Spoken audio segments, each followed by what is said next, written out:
सानिया 11वीं कक्षा में पढ़ रही थी। उसकी कमर पतली थी पर शरीर से भरे बदन की लड़की और देखने में बेहद सुंदर थी।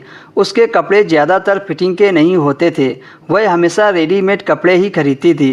पिछले महीने एक जीन्स और कुर्ती खरीद कर लाई थी पर कमर लूज होने के चलते वो अभी तक पहन नहीं पाई थी। वह किसी दर्जी के पास जाकर जीन्स की कमर टाइट करवाना चाहती थी।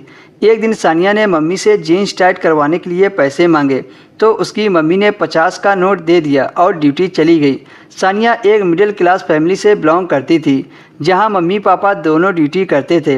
एग्ज़ाम खत्म होने के बाद छुट्टियां चल रही थी तो सानिया घर पर अकेले ही रहती थी।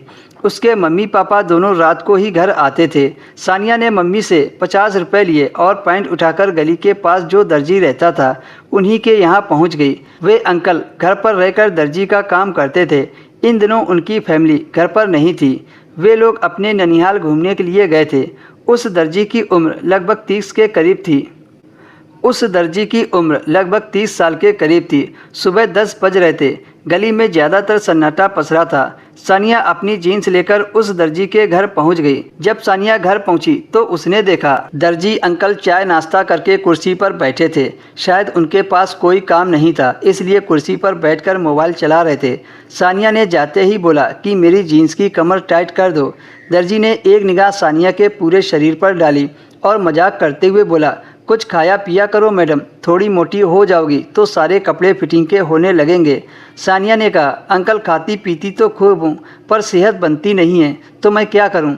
इस पर दर्जी कुछ नहीं बोला। नीचे गर्दन झुकाकर पैंट की माप लेने लगा। फिर जब उसने सानिया के कमर की माप ली तो उसका हाथ सानिया की कमर से टच हो गया। उसे थोड़ी गुदगुदी सी लग रही थी पर वह कुछ बोली नहीं। माप लेने के बाद दर्जी बोला, ठीक है मैडम, 1 घंटे के बाद ले जाना। फिर सानिया अपने घर आ गई। घर पहुंचकर दर्जी के बारे में सोचने लगी, कितना हैंडसम था। मेरी कमर को टच करते ही मेरे अंदर कुछ कुछ होने लगा था।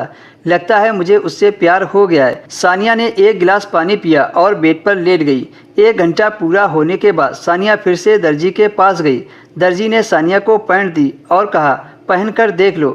सानिया दूसरे कमरे में गई जहां सिर्फ पर्दा लगा रहता था, दरवाज़ा नहीं था। उसने जल्दी से अपने कपड़े उतारे और पहनकर चेक करने लगी। उसने अभी नीचे के कपड़े उतारे ही थे कि तभी अचानक से सानिया के कमरे में दर्जी आ गया और सानिया को पीछे से दबोच लिया। उसके बाद क्या हुआ ये आप अच्छे से जानते हो।